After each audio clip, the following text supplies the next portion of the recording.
எனக்கு எப்பவுமே வந்து ஒரு ஒரு ஆளோட பிஹேவியர், இல்லாட்டி அவங்க எவ்வளோ சென்சிபிளா இருக்காங்க பேசும்போது, அந்த மாரியெல்லாம் இருக்கும்போது எனக்கு கொஞ்சம் அட்ராக்ஷன் வரும். ஒவ்வொருத்தருக்கும் ஒவ்வொரு மாரி இருக்கும். ஸோ ஐ திங்க் 2 பேருக்கும் வந்து புடிச்சு, ஓகே இவங்க கூட வந்து எனக்கு டைம் ஸ்பெண்ட் பண்ணணும். ஐ வாண்ட் டூ இல்லன்னா லைஃப் ஃபுல் நான் ஸ்பெண்ட் பண்ணணும்னு தோன்ற அந்த ஒரு மொமெண்ட் இருக்குல்ல.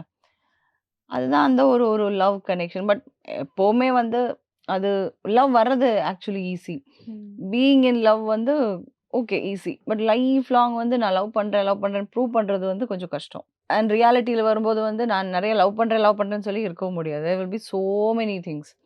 நெறைய ப்ராப்ளம்ஸ் வரும், நெறைய இஷ்யூஸ் வரும், லைஃப் இருக்கும். எப்பவுமே நம்ம வந்து ஐ லவ் யூன்னு சொல்லிட்டு எவ்ரி டே இருக்கவும் முடியாது.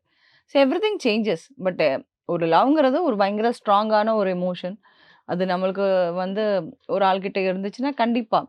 ஈவன் ஃப்ரெண்ட்ஸா இருந்தாலும், இல்ல நம்ம ஃபேமிலியா இருந்தாலும், அந்த ஒரு லவ்ல இருந்து தான் அவங்கள வந்து நம்ம புரொடெக்ட் பண்றதும், இல்லாட்டி வந்து வேற ஏதோ யாருக்கோ என்னென்னமோ நடக்குது. நம்ம அங்க போய் அவங்கள வந்து சப்போர்ட் பண்ணலையே. ஸோ நம்மளோட ஆளுங்க எனக்கு இவங்கள வந்து பிடிக்குங்கிற மாரி வரும்போது தானே நம்ம சப்போர்ட் பண்றது அது. So that's a very strong connection. It's a very strong emotion.